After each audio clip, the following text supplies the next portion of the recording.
So let's get things started. Our first keynote is entitled Blockchain and Games, What Every Developer Should Know. So listen out, and this is with David Kim. He's the head of games publishing at Wax Studios. So let's give it up for David. So thank you everyone for coming. I am David Kim. I am the head of games publishing for Wax Studios. Wax Studios was founded by the same founders as Wax Blockchain, and our purpose is to help promote gaming on Wax Blockchain and kind of by extension, blockchain connected gaming in general. So I'm going to start here with a brief history of blockchain and games, and I do mean brief history. It has not been around very long. We had the first sort of set of game ICOs in 2017, which kind of crashed fairly quickly because there wasn't a lot of real useful functionality that people had figured out for blockchain in games at that point. And then, things went fallow for a while. And then you had, in March of 2021, you had the NFT boom. All of a sudden, everybody became aware of and interested in NFTs and blockchain. Shortly after that, in April of 2021, you had Alien Worlds, which was the first game with over 100,000 daily players. Followed about a month later by Axie Infinity, which was the first game with over $1 million in daily NFT sales volume. And then about in Q4, all of a sudden you had a Cambrian explosion of game projects with over 100 game projects being launched on Wax alone. So the point of NFT and blockchain in games should not be NFT and blockchain. I think that's sort of this weird misconception that people have that, a lot of game developers are trying to put NFT and blockchain in games just for the sake of doing it, and maybe some people even are, but you really shouldn't. It's not a type of game design or genre. It is not an economy design. It is not a business model. It's also, the point of blockchain is not interoperability. It won't be automatic. But it will facilitate interoperability between projects which are interested in having it. What blockchain NFT in games is a tool for facilitating specific features, options, and benefits for players. This includes player ownership of in-game items, obviously the legitimate and safe transfer of items ownership between players for real money. And then also, it allows you to do things like cross-platform achievements and trophies that players will get to keep forever rather than having them locked to an account on a platform. So now when you start looking at some of the difference between traditional and blockchain-connected games, especially with regards to monetization. So in the traditional pay-to-play and free-to-play model, you essentially have the economy being entirely one direction, which is from player to the game publisher or operator. I did include there a couple of gray arrows from player to player because, as many of you are probably aware, in a lot of games, gray market economies develop outside the game. When you look at blockchain-connected games, you have play and earn and play and own, where, again, most of the economic activity happens between the player and the publisher, but there's also legitimized economic activity between players, and the publisher does get a cut of that as well. Then you also have what a lot of people call play to earn. And the difference with play to earn is that generally there's only a small handful of players who have a direct economic transfer to the publisher in terms of buying items. And then all the other players who come in have to buy items from other players, of which the operator gets a small cut. So basically, traditional games are essentially centrally controlled economies. And then the blockchain-connected games are more decentralized guided economies. So when you have a controlled economy, you have a lot more flexibility about what you can and cannot allow. And you have to be very careful because if you're having a guided game economy, these things become much more problematic. So for instance, bots. In a controlled economy, bots are annoying, but they're not going to destroy your game. They're just going to, make it a not great experience for certain players. If you're running a guided economy, bots can very easily destroy your economy. So you absolutely want to do everything you can to prevent bots. Secondly, metas and unintended player behaviors. In most games, metas will develop. People will do unintended behaviors. And if you want to rebalance these to make the game experience better, you certainly can. You can also do it to keep things fresh. But if you have a guided economy, metas and unintended player behaviors can absolutely tank your economy. So it's really important that you keep an eye on this stuff and that you rebalance whenever you see something start to develop that is going to lead to an unbalanced economy. Finally, fountains and sinks. With traditional game monetization, it's nice to have really tight, balanced economy, but it's not an existential threat if you don't. With guided economies, if you do not have enough sinks, your economy will tank very quickly. And generally, I think a good rule of thumb, somebody once told me, is that you really need about 5 times more sinks than you think you will in order to make sure you have a balanced economy. All right, so which chain you choose matters for a variety of reasons. The first one is transaction capacity. Transaction capacity, if you're running a game, is incredibly important because, as we all know, gamers hate lag. The higher transaction capacity a chain has, the quicker they'll be able to process transactions, which means less lag. The Wax blockchain processes about 20 million transactions a day. It usually takes a second or two to confirm a transaction. It's not uncommon if you're on a chain like Ethereum, which has a much lower transaction capacity, that it can take literally dozens of minutes or even hours for a transaction to actually confirm and complete, and obviously that is just completely unacceptable. So another reason that which chain you choose matters has to do with energy consumption, carbon footprint, and what the fee structure is. So if you look at proof-of-work chains like Bitcoin and Ethereum, they consume upwards of 100 terawatts of energy per year, produce 7.5 million tons of CO2, and they have really high gas fees on every transaction, not just commercial transactions. So anytime you write something to a chain, that's a transaction. And the gas fees for those are very, very high on the proof-of-work chains. Also, you tend to have surge pricing. I don't know if you guys saw, like a couple weekends ago, there was a huge sale, land sale, that the Bored Apes guys did, and it caused gas fees on Ethereum to literally shoot up to $10,000. The gas fees were actually higher than the price of the item they were selling, which was already ridiculously expensive. Then you have proof-of-stake chains. So these are much better. They use a lot less energy, produce a lot less carbon, but they still have gas fees on every transaction, even though they are low. And you can still see surge pricing happen. So I have heard stories from people on Polygon about times when they were trying to do quite a bit of activity in a very short period of time, and gas fees shot up to over $1, and in one case I heard somebody had to pay $30 in gas fees. So even if with a low price chain, you can still have issues with surge pricing if they start hitting capacity. Wax uses what's called delegated proof of stake, and it is a very different system in that there's always only one node that is working on a block at a time. What that means is it's incredibly energy efficient. You use no more energy than traditional game servers or e-commerce servers to process transactions. We only produce about 110 tons of carbon a year.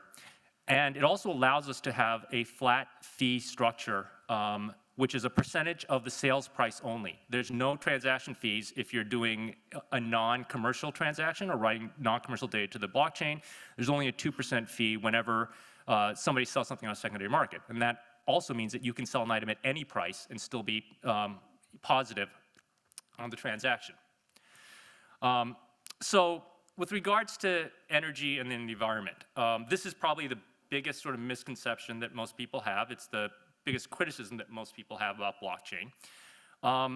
And the thing is, though, that NFTs themselves do not consume or energy or create carbon emissions. It's the process of writing the data of the chain that consumes the energy. And the problematic culprits here really are the proof-of-work chain, Bitcoin, which honestly you can't even run NFTs on, so it's not really applicable to games anyways, and Ethereum, which has limited value for games just because of its transaction capacity. So daily, there are about 30 million transactions across all blockchains. Ethereum only counts for about 1.2 million, which is 4% of them. And Bitcoin, less than 300,000, so it's less than 1%. So between those two chains, people are only talking about 5% of all the blockchain activity that happens every day. So you want to make sure that you're doing your project on an eco-friendly proof-of-stake blockchain, and you really want to manage your messaging to your consumers about this, because if you don't, then people are just going to assume that you guys are big energy hogs.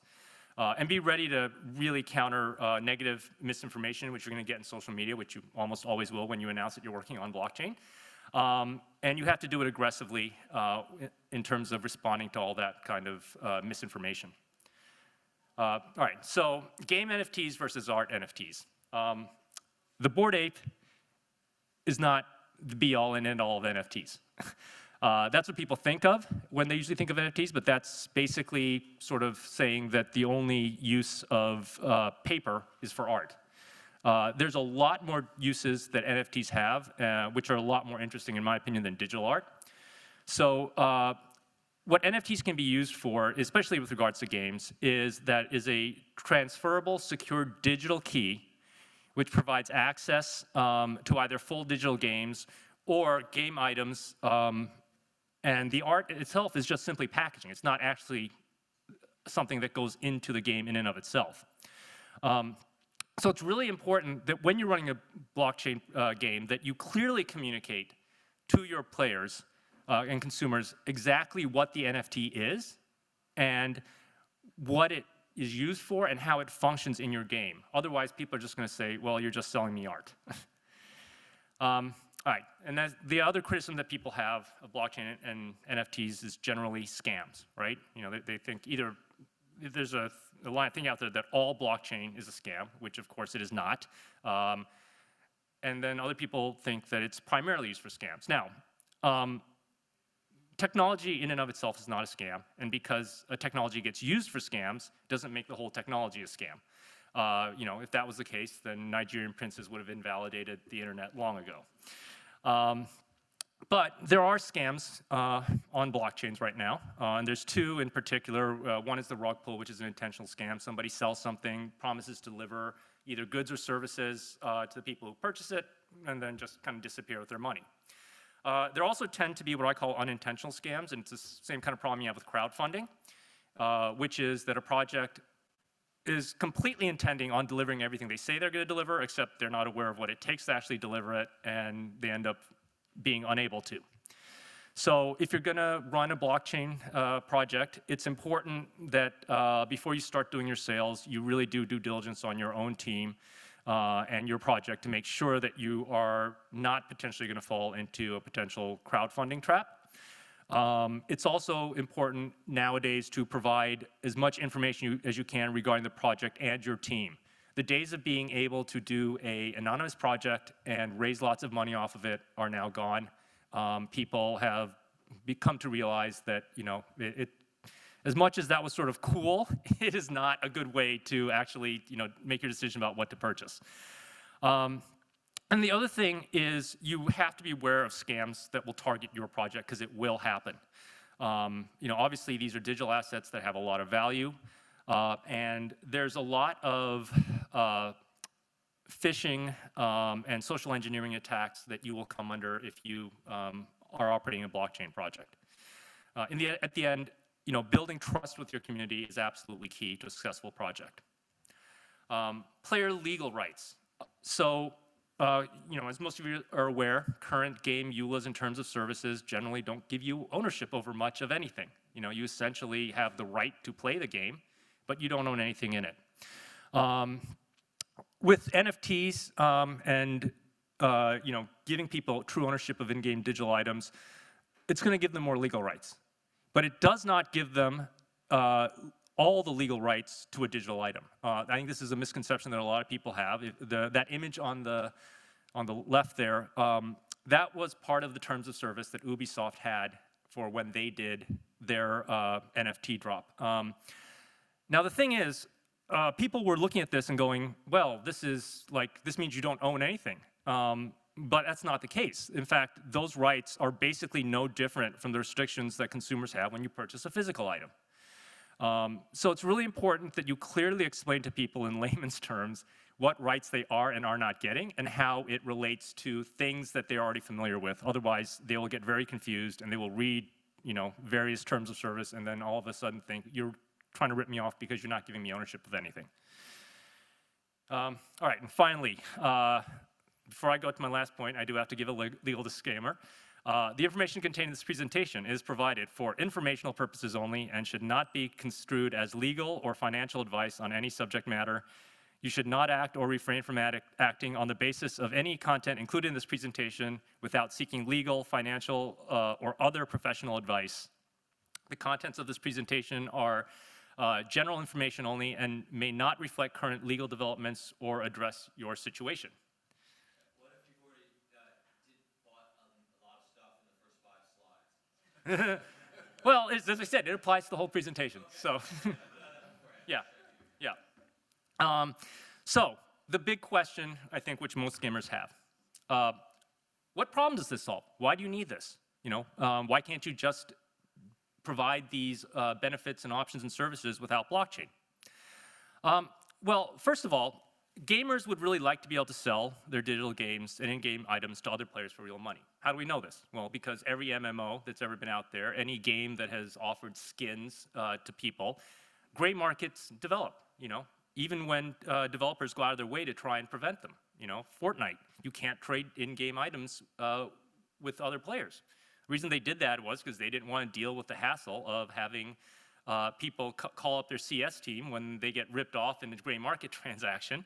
But even despite the fact that they don't even allow you to trade items, you still have a gray market out there. They're just selling entire accounts. So clearly players want to be able to do this. But you can't withdraw Steam credits for selling items in the Steam community market. You can't, Roblox only allows certain players or creators to convert Roblox into real money. And the Diablo 3 real money auction house had to be closed down. So why?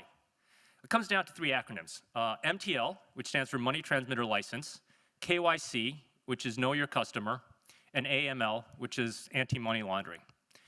So if you want to act as a go-between between 2 people who are buying and selling an item with each other for real money, you have to have what's called a money transmitter license. These licenses are incredibly hard to get. In the United States alone, if you want to be a money transmitter, you actually have to get licenses separately in each of the 50 states.